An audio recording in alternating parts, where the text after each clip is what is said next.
Let me tell you a bit about how Lou describes him, if I may. He says, let me tell you about your father, to the son. He's a man who's misused his talent. He's avoided responsibility all his life, never been a fan of hard work, loused up every chance he ever had, squandered his money foolishly, and there's never been a time I didn't look forward to seeing him. I've never spent a moment with him that I wasn't amazed, amused, or didn't thoroughly enjoy. That's the sort of character he is. A jack of all trades, but perhaps master of none. But everyone loves Scotty. I read the play last year and I couldn't put it down, and I thought, oh, this is funny, but it's a bittersweet comedy. There's a lot of tragedy interwoven into it, and it centers around the relationship of Scotty Templeton with his son Judd, which hasn't been a happy one.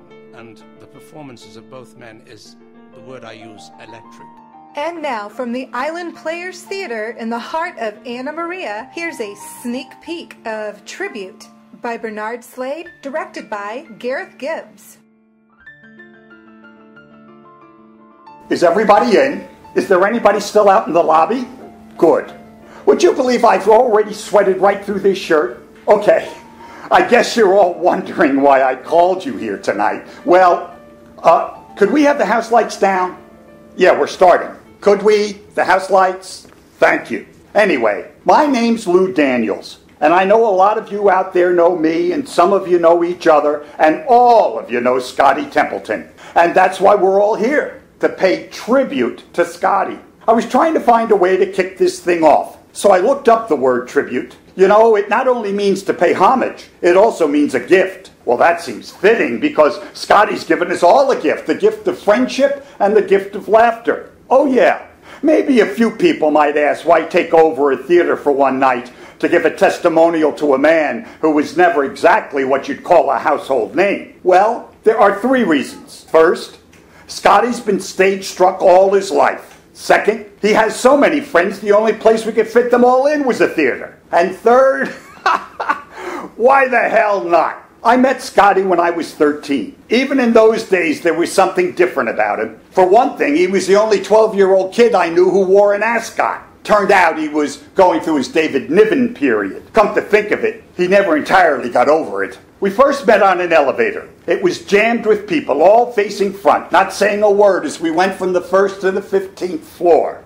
Scotty was the first one off. A few feet from the elevator, he turned around, threw up his hands, and said, "Wait a minute, everybody. I got this great idea. Why don't we all meet here a year from today?"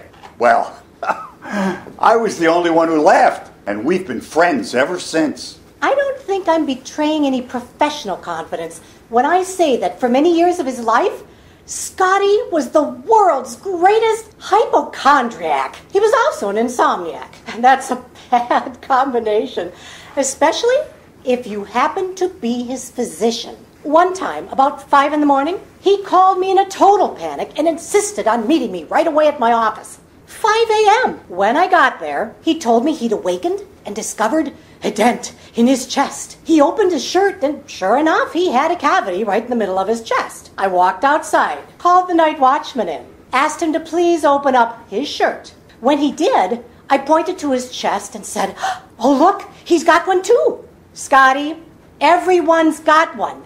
Now, will you get the hell out of here? I could never prove it, but I've always suspected Scotty went somewhere for a second opinion. Well, Scotty got over his hypochondria. But you know something? I miss those middle-of-the-night phone calls. What can I tell you? And now, Act 2. You think I talk too much? I've been meaning to tell you. Did you know that you're the perfect ex-wife? I wouldn't want that to get around. I mean it. No recriminations, no ugly scenes, no hitting. Where did we go wrong? Your rearview mirror's a little rose-tinted. I don't remember you ever yelling at me. I could never find you. You should have been around when the child support checks bounced. Well, it never occurred to me you'd try to cash them. I could have killed you, especially when I heard the amusing way you ended your career as a producer. Most expensive cheap laugh I ever got. How'd you know about that? Judd read it in the Hollywood Reporter. He was not amused. No. He seemed to think his mother was cut out for better things than being a hostess at a pancake house. Frankly, so did I. You know what I always liked best about you? That I could never hold a grudge. I've got to go, Scotty. Yes, well, my love, in case it slips my mind before you leave, I want to thank you. For what? making a man out of me, making me feel alive again. Give me a damn good time. Pick any one of the above. Maggie, why were you so generous? Generous? Forgive me, but naturally it did cross my mind for a moment that I was the grateful recipient of a mercy hump. But Maggie, it was too special for that, wasn't it? I think there are areas of our relationship that are best left unexamined, Scotty. Is it still that painful for you? We blew it. No, I can't even let you take the co-credit for that, my love. I was a very old-fashioned girl who wanted all the traditions of marriage. You didn't. Part of me did. Still does. I'm sorry. So am I. I tried to turn you into something you're not. I have to admit, though, you put up a hell of a fight. Why are you sitting with all the lights out? What are you doing home so early? Sally kicked me out. You struck out. It's okay. It wasn't your fault, Coach. Small problem of a recent appendectomy. Anyway, she thought it would be a nice idea if I spent some time with you. Scotty, I can't find my skirt. I can't remember whether you ripped it off in the heat of passion down there or up. Well, now, I suppose if you were a private detective, we'd all end up in those funny, grainy black and white photos. It was my fault. We started reminiscing. I'm afraid we got a little carried away. Get the hell away from me! Judd, you don't understand the situation. Don't understand the situation? I've always understood the situation. I have a totally amoral, irresponsible, selfish child for the father who doesn't care who he hurts as long as he gets his own way. Judd, I think we can handle this if we just... How? How are you going to handle this? Are you going to climb into your chicken costume? I mean, my God! How do you give yourself any reason for getting up in the mornings? I mean, what are you doing here besides taking up space? God damn it, I want some answers. Nothing to say. Well, just tell me one thing, Dad. How does it feel to cheapen everything that you touch? Judd, you come back here. Let him go. Let him go.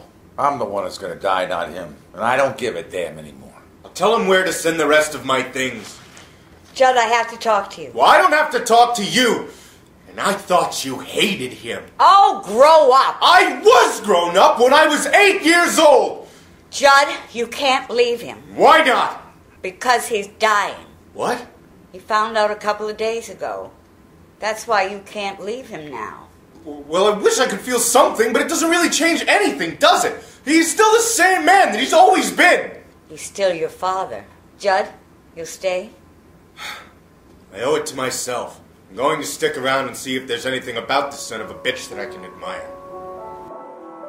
For reservations or for information, please call the box office 941-778-5755.